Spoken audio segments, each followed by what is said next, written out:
¿Por qué esa tendencia de la justicia dominicana a la prisión preventiva y a la no sentencia definitiva de los casos? Lo que pasa es que en este país te aplauden por encarcelar, pero te critican por liberar. Esto cambia el escenario político.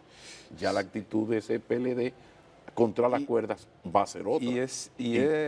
Así fue. Y es correcto, es legítimo, está sustentado en derecho que el PLD reaccione, que critique, pero ese evento del Palacio de Justicia de la pasada semana no es justificable. Es que son unos ladrones, hay que joderlos. O sea, un poco como una sentencia anticipada.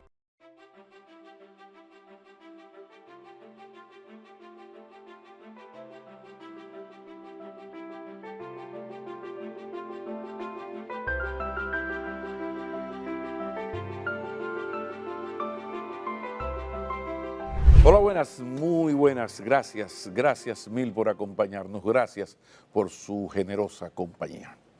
Les cuento, entre la más impactante, por lo menos una de las más impactantes canciones del cantautor cubano Francisco Pancho Céspedes, que estuvo recientemente en el país, sobresale una. Es una canción que pregunta, ¿dónde está la vida? ¿Dónde está la vida? No va uno a ponerse romántico en la introducción de un programa como el de hoy, en el que de la mano de uno de los más reputados expertos dominicanos en derecho constitucional, trataremos temas jurídicos y políticos de suma seriedad. Pero sí podemos apoyarnos en la canción de Pancho Céspedes para, al hablar de lucha contra la impunidad, preguntarnos dónde está la vida, o más exactamente, dónde está el equilibrio en todo esto. La Operación Calamar ha dado inicio a una guerra de relatos y estrategias políticas en los medios de comunicación y en las redes sociales. Veamos y vemos, por un lado, a un PLD que ha comenzado a centrar sus esfuerzos en denunciar una supuesta lawfare o persecución política como forma de desacreditar las acusaciones en contra de sus dirigentes y de esta manera condicionar vía la opinión pública las decisiones de los jueces.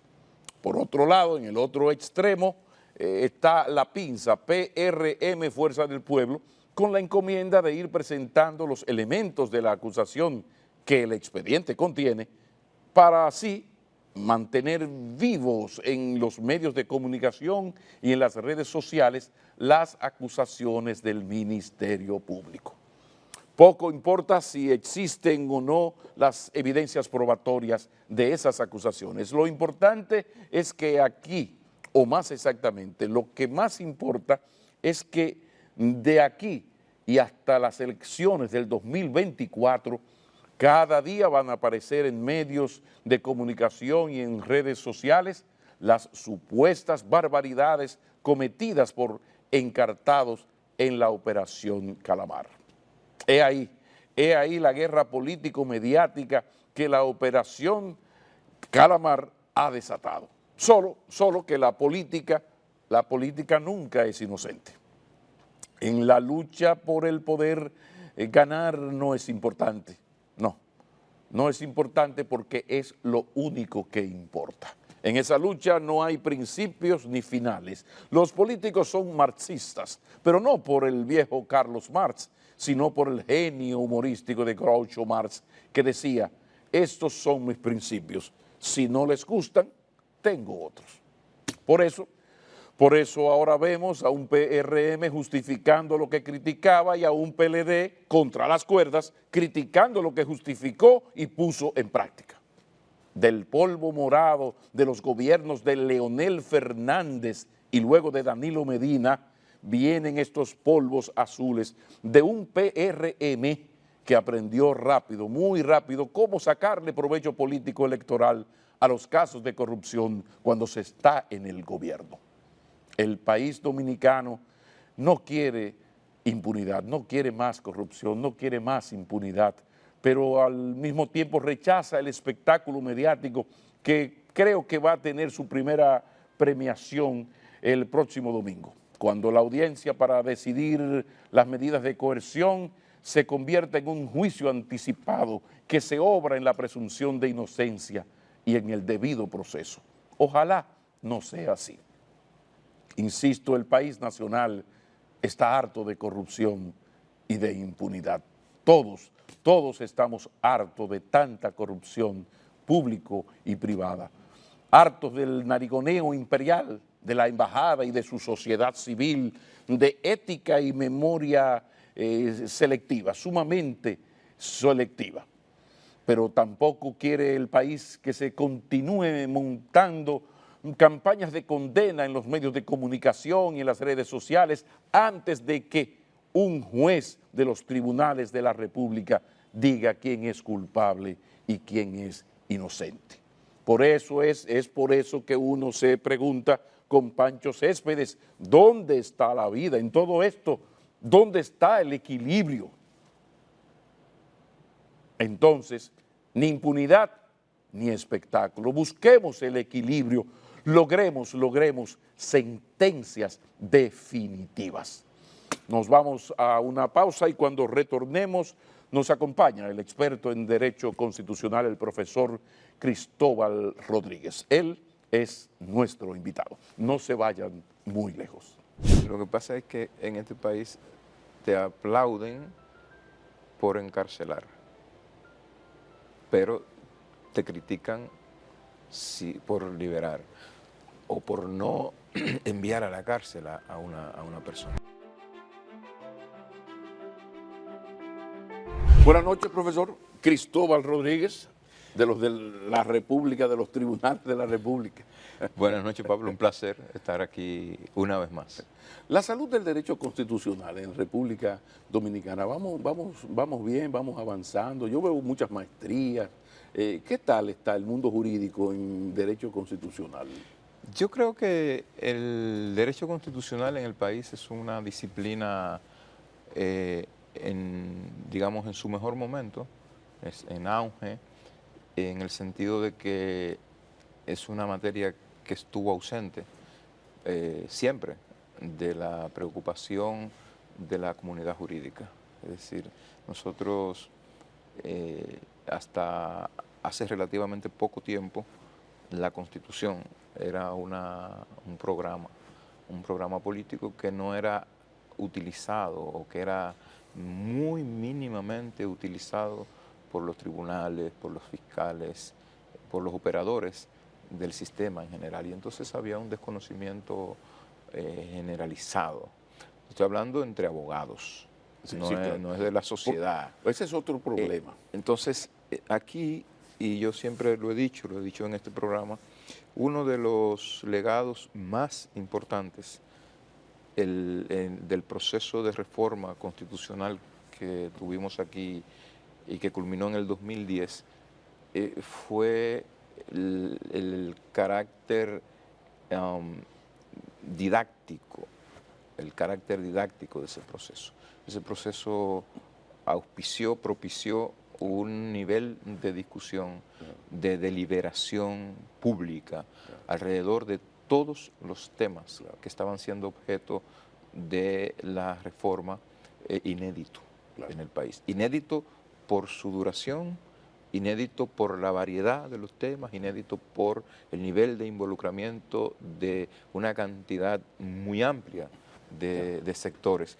Y eso propició entonces que la academia asumiera por primera vez, bueno, aquí hay que ponerle atención a esto, en UNIBE, yo tuve ese honor, empezamos el primer programa de maestría en Derecho Constitucional del país en el año 2007, un año después de que se inició el proceso. El próximo año empezó Bucaramanga en Santiago, en un acuerdo con Castilla-La Mancha, y lo demás es historia.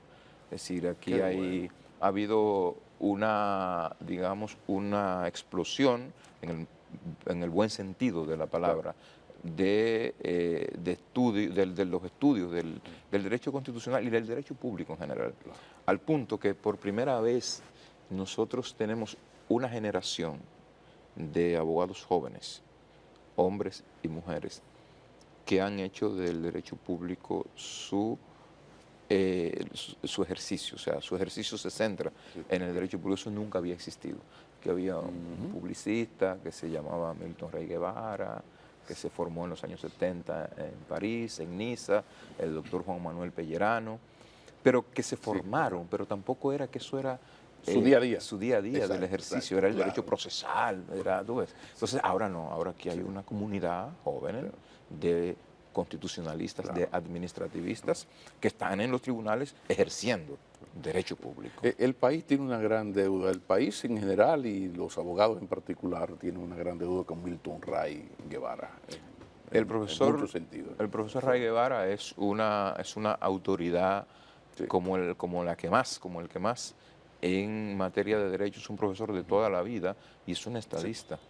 Y tiene además el país ha tenido el honor de tenerlo presidiendo la primera promoción de jueces del Tribunal Constitucional, y ha dejado una impronta difícil, ¿no?, de aquilatar en términos de su mantener cohesionado, gestionar el consenso entre 13 cerebros. Es una cosa, es una tarea muy difícil. Bueno, y además con la complejidad de los temas que usualmente llegan ahí. Entonces, Mira, quise comenzar por aquí. No, yo sé que los amigos televidentes están esperando que toquemos temas puntuales, porque ahora mismo en el mundo jurídico político hay un solo gran tema que tiene que ver con el mar. ¿Quién lo diría? ¿No? Pero casi toda la farándula político-jurídica está en Calamar, en Operación Calamar. Precisamente quise comenzar porque esto es una prueba de fuego para el sistema de administración de justicia. ¿Cómo evalúa, cómo valora Cristóbal Rodríguez lo que viene ocurriendo desde aquella citación del viernes, luego el sábado, ya finalmente el apresamiento? ¿Cuál es la lectura que tú das a lo que está ocurriendo hasta este momento? mira, yo creo que en el país hubo una dilación absolutamente injustificada en la asunción por parte de los órganos del sistema de administración de justicia de trabajar para poner freno a un mal, digamos que es ostensible, que es la corrupción, y que ha sido un mal histórico en la administración pública y en la sociedad dominicana en general. Entonces, digamos, en los últimos años, 2 y medio años, hay que decirlo, empezó un proceso que ha marcado un hito importante, un proceso muy, muy, muy relevante.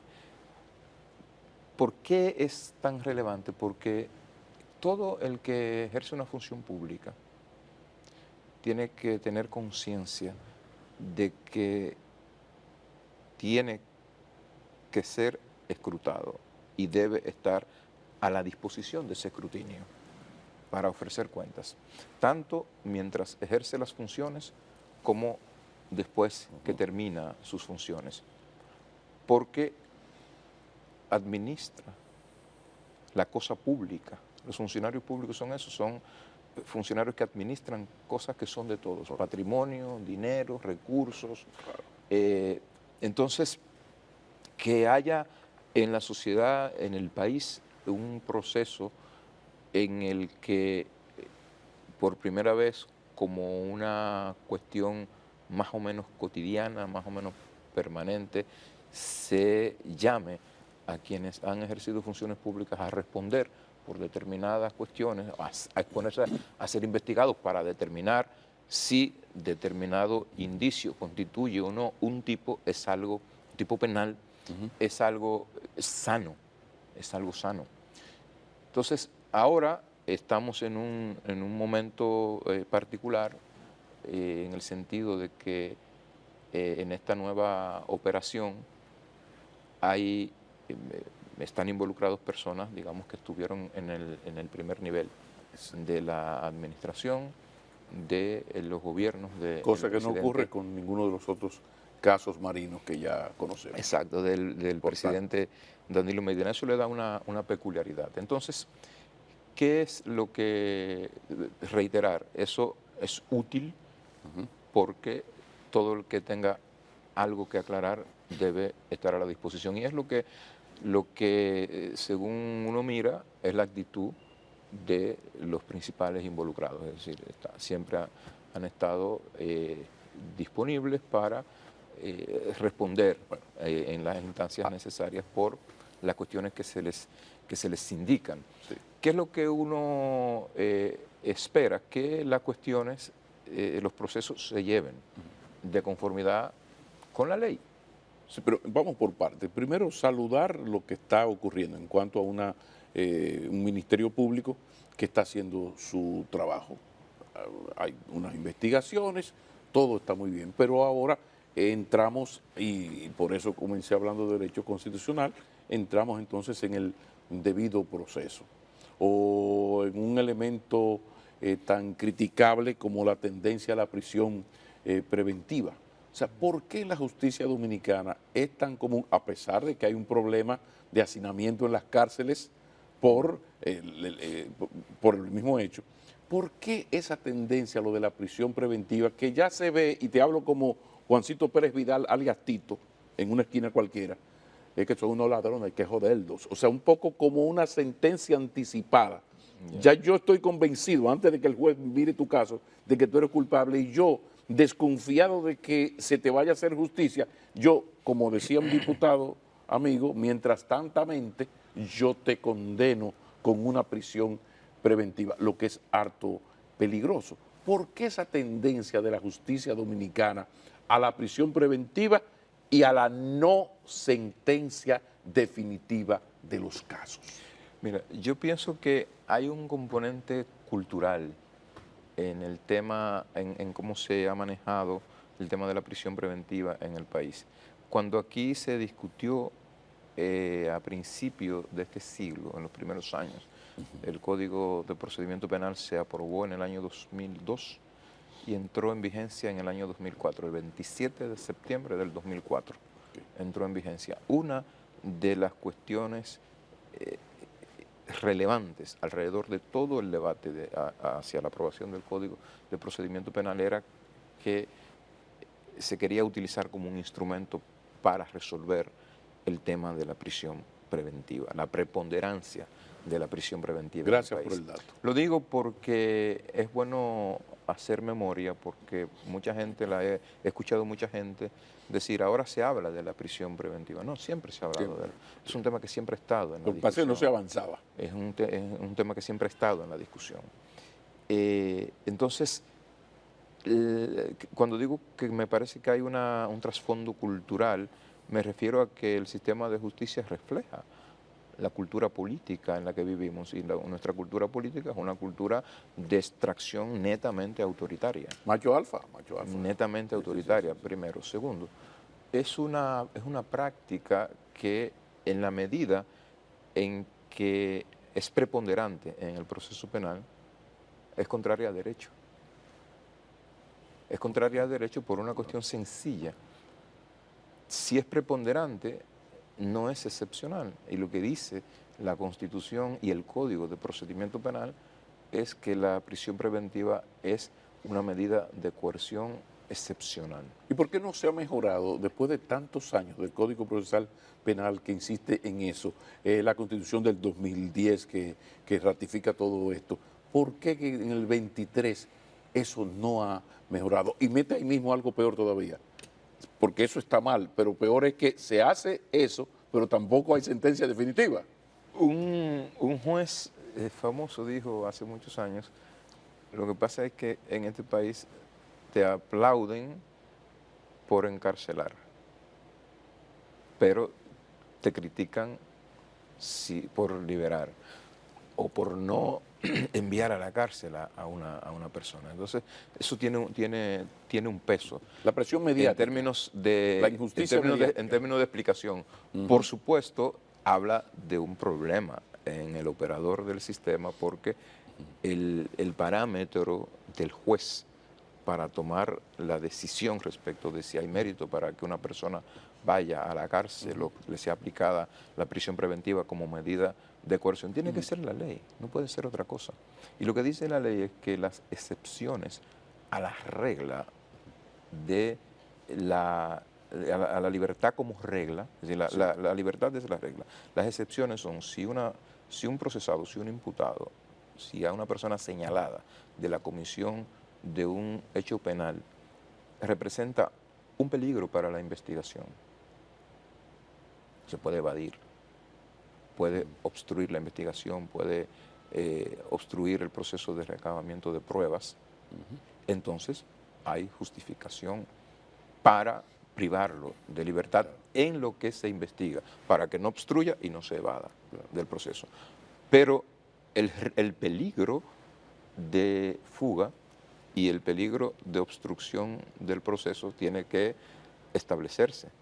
No puede ser el resultado de que alguien lo suponga. Tiene que establecerse y debe probarse con parámetros mínimamente razonables. Okay. Por eso te dicen, bueno, ¿qué, para el tema del peligro de fuga, cómo se evalúa arraigo? El arraigo. Usted tiene arraigo social, arraigo familiar, arraigo económico, es una persona que tiene empresas, hijos, nietos, hay cosas que lo atan. Claro. Entonces no, es difícil como justificar mandarlo a la cárcel en esa circunstancia, ¿no? Vamos a hacer una breve pausa para continuar por ahí, porque me gustaría que tú me sugieras soluciones. O sea, ¿cuáles cosas podemos hacer en el país para ir mejorando en esos aspectos que ahora que uno siente que ha avanzado la lucha contra la corrupción y que una Miriam Germán es una garantía en este asunto, porque es un asunto de credibilidad, que ya la credibilidad que no tenía la justicia en sí, pues la tiene una señora por su hoja de vida y de servicio. Entonces, aprovechando esta coyuntura, después de la pausa, hablemos un poco de esas cosas que la prisión preventiva, lo del juicio previo. Hay una serie de temas que me gustaría que me ayudaras un poco a entenderlo mejor. Ya regresamos. Entonces, Cristóbal, ¿qué se puede hacer para que mejore el sistema de administración de justicia en esas falencias crónicas y viejas de la prisión preventiva, la medida de coerción como un juicio anticipado, el no lograr sentencias definitivas, porque la cosa triste pasa por ahí, un gran espectáculo, un show terrible como el que pasó con el caso de Brecht y al final tú ves los resultados. Entonces, ¿qué podemos hacer para mejorar eso? Mira, yo pienso que hay un elemento importante también que ha estado detrás históricamente del uso de la prisión preventiva y es que como ha habido tanta impunidad, sobre todo en estos temas de corrupción administrativa, como ha habido tanta impunidad, casi absoluta a nivel de altos dirigentes. A nivel entonces poner preventivamente en prisión a una persona da una sensación, genera una sensación. Entonces yo pienso que nosotros estamos en una etapa distinta. En una etapa distinta, cuando digo esto, estoy hablando de, nosotros tenemos un ministerio público que tiene un nivel de credibilidad en la sociedad dominicana, ganada a pulso, por trayectoria, sus principales cabezas, empezando por la Procuradora General de la República, la magistrada Jenny Berenice, el magistrado Wilson Camacho, se han ganado una credibilidad y un lugar en esta sociedad a pulso, por trayectoria, lo quiero repetir. Y yo creo que esa institución, esa autoridad le puede permitir explicarle a la sociedad con credibilidad que no es necesario para obtener una condena, si no hay presupuestos, que una persona vaya a la cárcel preventivamente. Y yo creo que la sociedad lo puede entender. Porque al final, ¿qué es lo que se quiere? Ojo, y digo eso, pero también hay que decir, el rol decisivo es del juez. Claro. El rol decisivo es del juez. Porque es el juez quien toma la decisión al final. Entonces, ¿por qué esto es importante? Porque lo que la gente quiere al final es que haya condenas. Pero la prisión preventiva no es una condena. La prisión preventiva es un instrumento de garantía de la integridad del proceso. Así se define. Es una herramienta para garantizar la integridad del proceso. No tiene nada que ver con culpabilidad o inocencia, en absoluto. No, lo voy a repetir, es para que usted no se vaya. Es para que no se vaya. Es para que no obstruya. Si no hay evidencia de riesgo de obstrucción y de riesgo de fuga, no hay mérito para la prisión preventiva. Es tan sencillo como eso. Es tan sencillo como eso. Yo pienso que, y lo escribí, que, que hay un derecho fundamental a un juicio en libertad. A un juicio en libertad. Okay. Entonces, se ha discutido en foros, en encuentros, es importante que los actores del sistema se reúnan, conversen, busquen soluciones al tema de la prisión preventiva, porque persiste como un problema. Persiste como un problema. Porque, ¿cuál es la cuestión detrás? Y quiero, como si estuviera en el aula, el problema es que si no se compadece con el ordenamiento jurídico, estamos jugando mal. Lo que distingue, el rasgo definitorio del crimen es que actúa al margen de la ley. Exacto. Entonces, el crimen hay que combatirlo con el derecho en la mano. O sea, no se puede cometer una infracción, faltar a la ley con el pretexto de hacer cumplir la ley. Esa sería la contradicción. No, exactamente. No, al margen de la ley están los delincuentes. Ese es su lugar. La responsabilidad de los actores del sistema de justicia es, con la ley en la mano, desautorizar al delincuente en la comisión del ilícito. Y desautorizarlo significa investigar, recabar la suficiente información indiciaria, las suficientes pruebas para mandarlo a la cárcel. Bueno, esa es la manera de desautorizar. Ahora, ¿cuál es el peligro cuando se falla en ese sentido? Por ejemplo, te pongo el ejemplo de que a las 3 de la mañana, sin un fiscal, unos señores de la policía van y atrapan a alguien, y lo atrapan incluso en flagrante, con muchísima droga o intentando faltar a la ley en tal o cual tema. Entonces, esa persona, a la medida en que no había un fiscal y que fue a las 3 de la mañana, eso no tiene efecto. Pero la sociedad, cuando está hastiada, y está pasando, por ejemplo, con la delincuencia, está hastiada de los delincuentes, dice, óyeme, que le arranquen la cabeza. Un poco lo que está pasando en El Salvador, que violando todos los derechos humanos y poniendo en peligro a la totalidad de la población, centrado primero en los grandes delincuentes impunes con 800 fichas, pues fíjate por dónde va, y la sociedad lo está aplaudiendo. Es una reacción humana, antropológicamente explicable. Es decir, esa fue la venganza privada.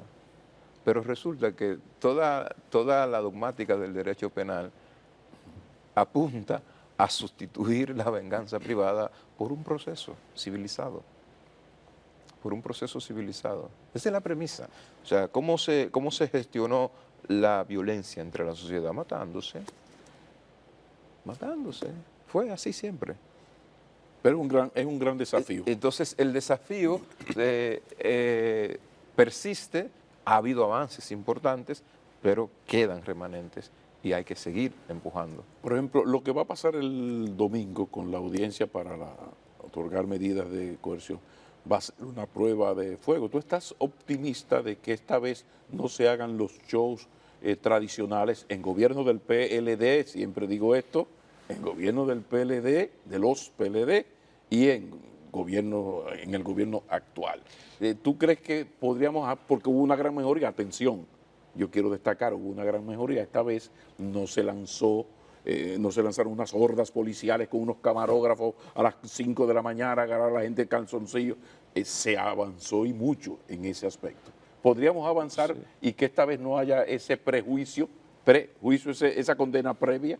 Yo creo que ha habido una mejoría sustancial en este proceso si lo miramos en comparación con los anteriores en relación con el modo de operar. Y eso, estoy de acuerdo contigo, es importante decirlo. La audiencia de medidas de coerción que está pautada para el domingo es una audiencia para discutir si hay méritos o no, para que los señalados de la comisión de esos ilícitos vayan a prisión hasta que se hace la investigación. Y es normal lo que hemos visto hasta ahora, ese es el este sentido. prejuicio que vemos. Entonces, ¿cómo se hace? La naturaleza de la fase de investigación en el proceso penal es que es secreta. O sea, lo distintivo, te dicen, el juicio es oral, público y contradictorio. El proceso de investigación es secreto, la fase de investigación es secreta.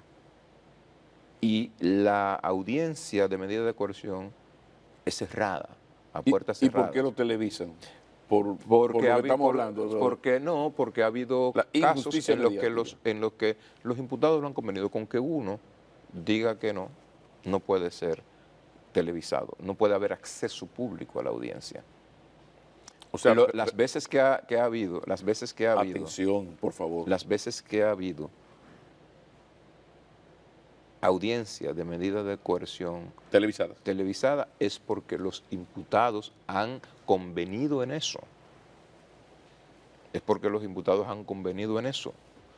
Ese es un dato que yo creo que el Ministerio Público debería resaltar un poco más, por su bien. Entonces, pero el rasgo es que no es de acceso al público, por lo mismo que tú acabas de decir.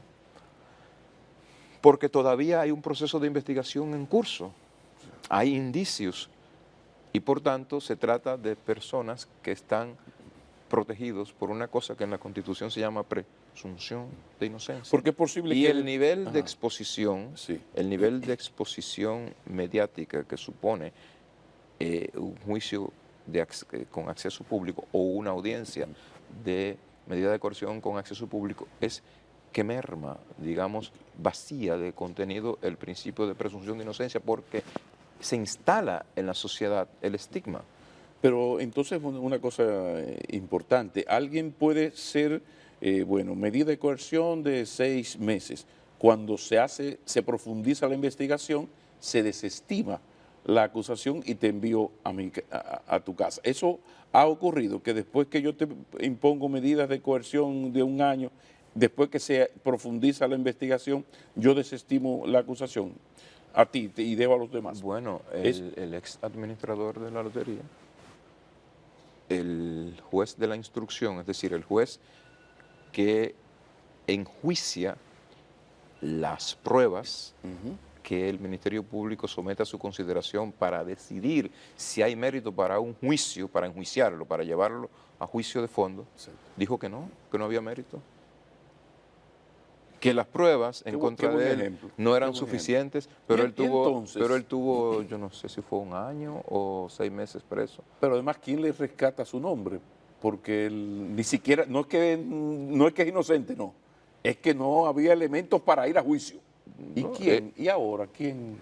No, entonces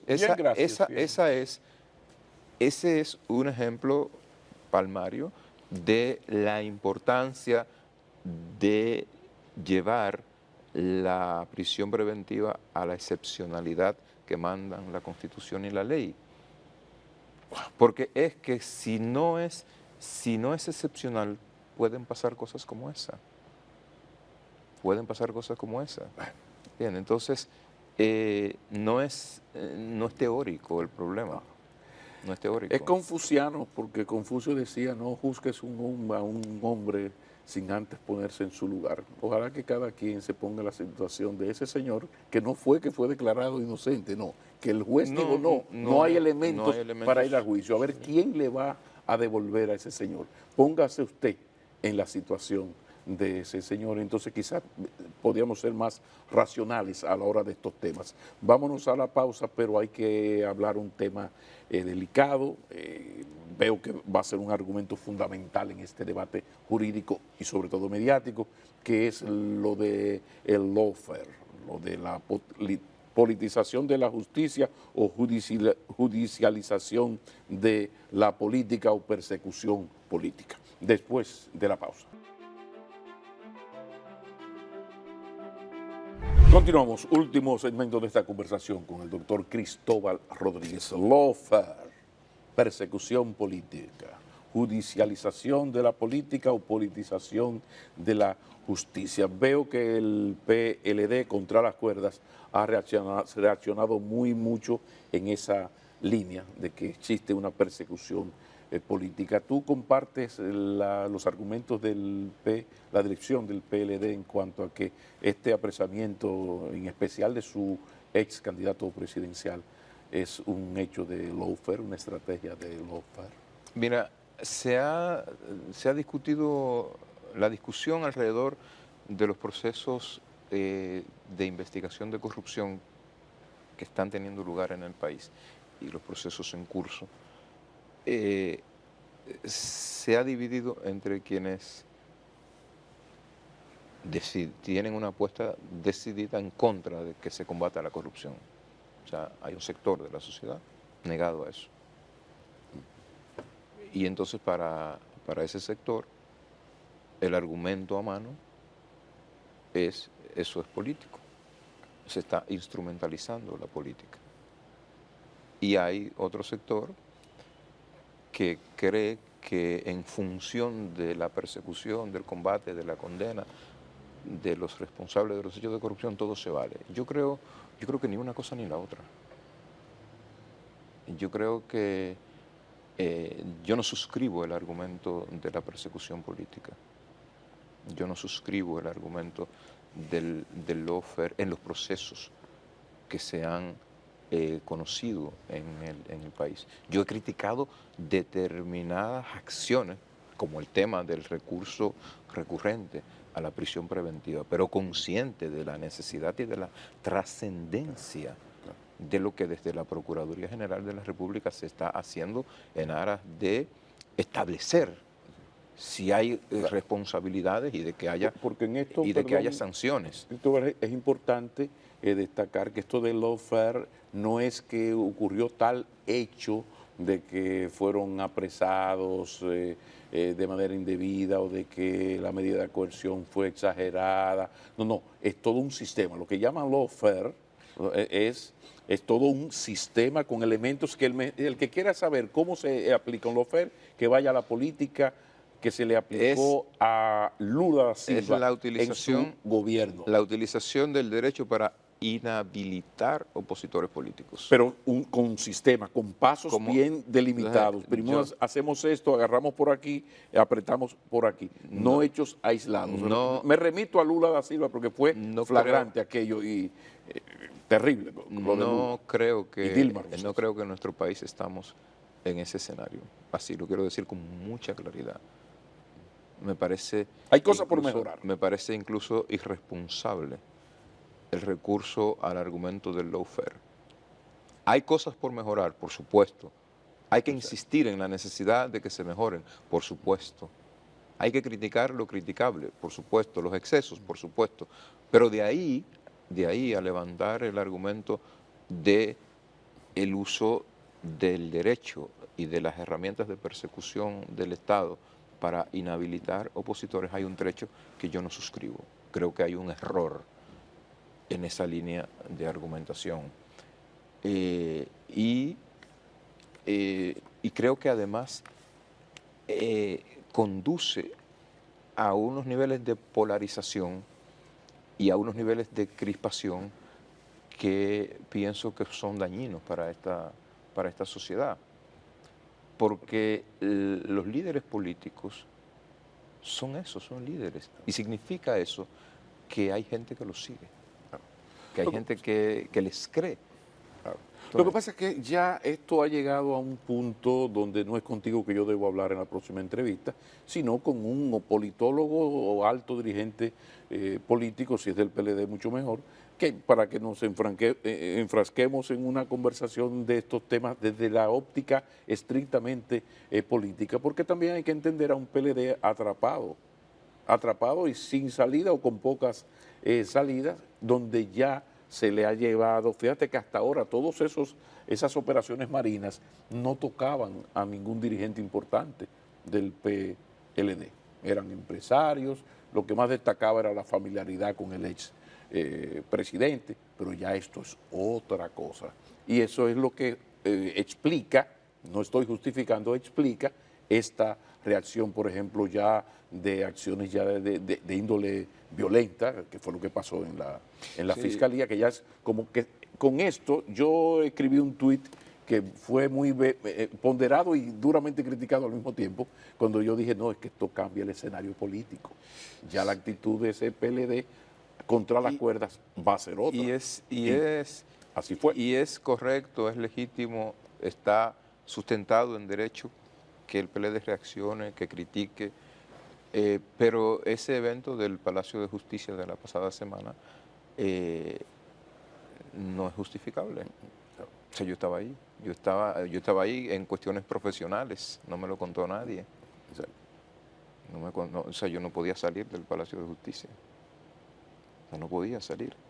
Y vi cuando se rompió, cuando rompieron la puerta. Entonces, ese no es un método, Y sobre digamos, todo, aceptable. no, y además hay un asunto, o sea, es en el gobierno pasado donde se cometen las mayores atrocidades en todo este proceso. Fíjate que en esto, y yo he sido crítico de aspectos de este proceso, pero tratando de buscar cierta objetividad, digo, primero no se le tiraron a las 5 de la mañana a nadie.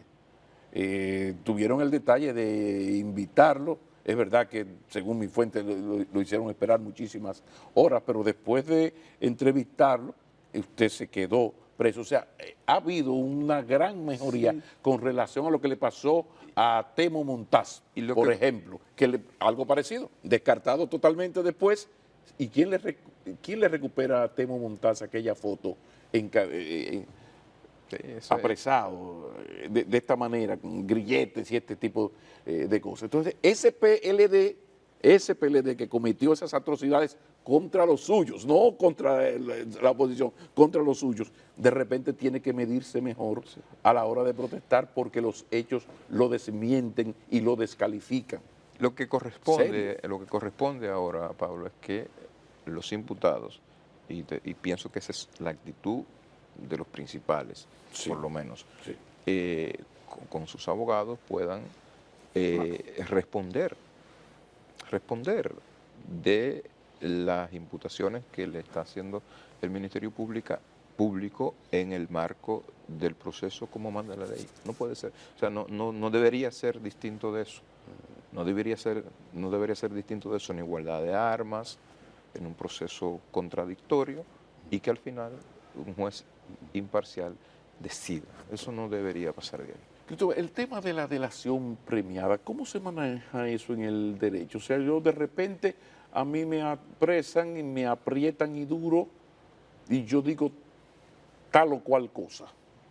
Qué sé yo, delante de mí le entregaron tantos miles de millones, qué sé yo, lo que sea, yo dije eso. Eso es una prueba, a partir de eso se puede actuar porque, vuelvo a Temo Montaz, hubo un señor brasileño que dijo que Temo Montaz tenía una cuenta en Europa de 300 millones de euros y unas cuantas cosas terribles. Pero cuando entonces, bueno, el ministerio va a investigar, no apareció la cuenta, sí, pero Temo Montaz estaba preso ya. ¿Qué se hace? O sea, esta cuestión de la delación premiada, ¿qué es eso? ¿Cómo Mira, es una herramienta importante que se ha usado mucho y por mucho tiempo por ejemplo, en sistemas como el de los Estados Unidos, porque, o sea, facilita la solución de un proceso. Ahora, la delación por sí sola no es la delación no es una prueba suficiente. Es más una guía, una guía que te permite guiarte para buscar la prueba. Te abre mecanismos, te facilita la investigación. Tú tienes que, con lo que tú recibes como información, para convertirlo en prueba, para obtener una condena, tienes que contrastarlo con los elementos. O sea, delación premiada no es evidencia. Yo le di, es un indicio que te permite, pero no te es una facilita evidencia. la investigación. La opinión mía. No debe haber una persona condenada por una delación de alguien, sin más. ¿Ves? Eso fue lo que dijo el tribunal en el caso, volvemos, del señor de la lotería. No, aquí lo único que hay es que uno o dos de los imputados dijeron que él estuvo, pero eso no es suficiente. Eso no es suficiente. Claro. Y efectivamente no es suficiente. Si solo es eso, no es suficiente, porque yo te di un dinero a ti, bueno, pero le toca al órgano de investigación seguir la ruta del dinero. Es decir, corroborar si efectivamente me lo diste, dónde lo deposité, dónde está, porque el dinero debe estar en algún lado. Hoy incluso, claro, en algún lado está. Es rastreable. Busquemos el dinero, dicen los gringos. Busquemos el dinero. Gracias, Cristóbal. Gracias, Pablo. Muchísimas gracias. Yo necesitaba hacer este tipo de entrevista con alguien de tus calidades para un poco que nos entendamos los dominicanos un poco mejor todo lo que está ocurriendo y lo que va a seguir ocurriendo y tener una conversación con un experto de esta manera. Muchísimas gracias. Gracias a ti. Y salúdame al príncipe Damián. Volveremos a encontrarnos.